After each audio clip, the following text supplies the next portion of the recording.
રાજકોટના ધોરાજીમાં સ્મશાન ગૃહની કામગીરીમાં ભ્રષ્ટાચારનો આરોપ લાગ્યો। ભાજપના જ વરિષ્ઠ આગેવાને મીડિયા સમક્ષ ખુલ્લીને સ્વીકાર કર્યો। ધોરાજીના કુંભારવાડા વિસ્તારમાં આવેલા શહેરના એકમાત્ર કૈલાશધામ સ્મશાન ગૃહના રિપેરિંગ અને નવીનીકરણના કામમાં મોટા પાયે ભ્રષ્ટાચાર થયો હોવાના ગંભીર આરોપ લાગ્યા। સ્મશાન ગૃહના નવનિર્માણ માટે સરકારે અંદાજે 81 લાખ જેવી ગ્રાન્ટ મંજૂર કરી અને આ રકમમાંથી બેલાની દિવાલો, સ્ટ્રીટ લાઇટના બીમ, થાંભલા અને અન્ય લોકહિતના સ્ટ્રક્ચરનું કામ કરવાનું હતું। પરંતુ આરોપ એ છે કે નગરપાલિકાના પ્રશાસનની રાહેમ નજર હેઠળ કોન્ટ્રાક્ટરે નબળી ગુણવત્તાની રેતી, સિમેન્ટ, બેલા, હલકું લોખંડ વાપરી લોટ પાણીને લાકડા જેવું કામ કર્યું।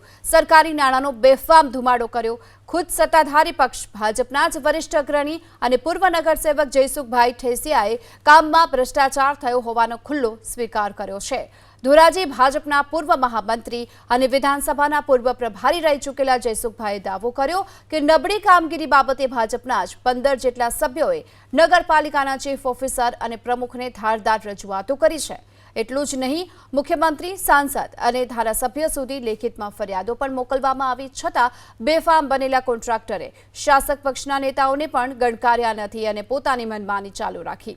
આ સમગ્ર મામલે ધોરાજીના પૂર્વ ધારાસભ્ય લલિત વસોયાએ પણ પ્રશાસન પર આકરા પ્રહાર કર્યા કે કરોડો રૂપિયાના ખર્ચે વિકાસના કામો થઈ રહ્યા છે, પરંતુ કોન્ટ્રાક્ટરો વેઠ ઉતારી રહ્યા છે।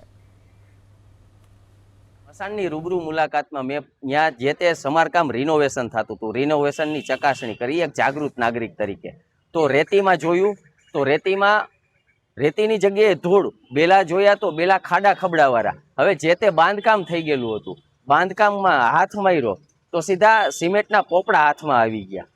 તો મને એવું લાગ્યું કે ક્યાંક ને ક્યાંક આમાં સ્મશાનમાં પણ આ લોકોએ ભ્રષ્ટાચાર કર્યો છે। સ્મશાને એક મરણના કામે ગયો તો ત્યારે જોયું તો બિલકુલ નબળી ગુણવત્તાનો માલ છે। બેલા પણ માટી સેજ અડીએ ત્યાં માટી ખરી જાય, રેતી પણ ધૂળવાળી, સિમેન્ટ પણ પગ મારીએ ત્યાં જે સિમેન્ટ કોન્ક્રીટ કરેલું છે પગ મારીએ ત્યાંથી ઉખડતું જાય। સાવ આવું નબળું કામગીરી કરે છે। ગત 18 તારીખે અમારા નગરપાલિકાના ચૂંટાયેલા સભ્યો નગર સ્મશાનની મુલાકાત લેતા ત્યાં જે કામગીરી ચાલુ હતી તે એમને ધ્યાને નબળી કામગીરી આવતા ત્યારે ને ત્યારે માલ મટીરિયલ નબળું હોવા ધ્યાને આવતા ચીફ ઓફિસર શ્રીને તેમજ પ્રમુખશ્રીને અને જવાબદાર લોકોને તાત્કાલિક ફોન દ્વારા અને મૌખિક કામ સ્ટોપ કરાવી અને ત્યાંથી આ બધું હરકી ગુણવત્તાનું મટીરિયલ ઉપડાવી અને ટેન્ડરની નીતિ નિયમો મુજબ જ કામ કરવા લેખિતમાં મૌખિકમાં જણાવ્યું। આ કામોની અંદર ભ્રષ્ટાચાર થયો છે એવું ખુલ્લે આમ કહી રહ્યા છે, મીડિયા સામે કહી રહ્યા છે।